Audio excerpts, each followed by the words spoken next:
If I just earned more, everything would change. Most people believe wealth is about income.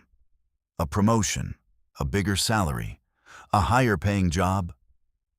And yes, income matters. But income alone doesn't create wealth. Plenty of high earners live paycheck to paycheck. And plenty of average earners quietly build financial independence. So what makes the difference? It isn't intelligence. It isn't luck. It's identity. Specifically, whether you see yourself primarily as a consumer or as an owner. Think about your last financial decision. Not the big one, the small one. The subscription you added, the upgrade you justified, the purchase you made because it felt deserved. Those moments matter more than dramatic investment moves. Because wealth is shaped in ordinary days, not extraordinary ones. Let's slow this down. It's payday. Your salary hits your account. There's a brief emotional lift. Possibility, relief, momentum. Now pause right there. That moment, right after income arrives, is where financial futures quietly separate. Most people immediately think, what can I improve? A better phone, better clothes, a better apartment, better experiences, upgrade the visible life. And there's nothing wrong with enjoying money. But owner thinking begins with a different question. What part of this paycheck will start working for me? Before upgrading lifestyle, upgrade ownership. That shift sounds subtle. It's not. Consumers direct money outward. Owners direct money into assets. Consumers focus on what money can buy. Owners focus on what money can build. Consumers trade dollars for experiences. Owners trade dollars for productive capacity. And productive capacity compounds. When you invest in productive assets, you're not just buying numbers on a screen. You're buying claims on future profits, on businesses that create products, solve problems, generate cash. That's ownership.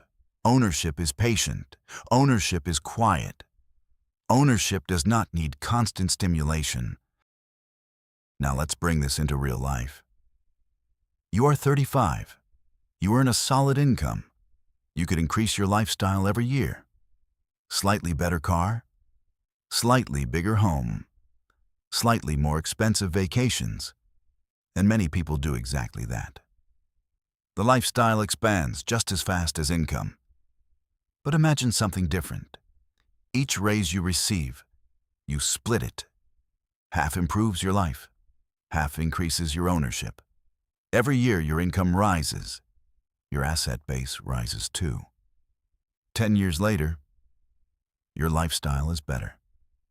But your asset base is dramatically stronger, not because you deprived yourself, because you directed growth intentionally. That's owner thinking. There's something psychologically powerful about consumption. It's immediate, visible, rewarding. Ownership is different. It's delayed, invisible, often boring. No one compliments your brokerage balance. No one sees your reinvested dividends. But those invisible decisions create visible freedom later. Here's another angle. When markets rise, consumers feel excited. When markets fall, consumers feel anxious. Owners feel something different. They feel fluctuation, but not identity threat, because they understand what they own. Temporary price declines do not erase long-term ownership. And long-term ownership is the goal, not short-term validation. Most financial stress doesn't come from low income. It comes from fragile structures. If your lifestyle requires every dollar you earn, you are exposed. If part of your income consistently builds assets, you gain resilience. Resilience creates confidence. Confidence reduces emotional decisions. And emotional control is one of the greatest financial advantages you can have. Let's talk about time. Time rewards owners. Time punishes impulsiveness.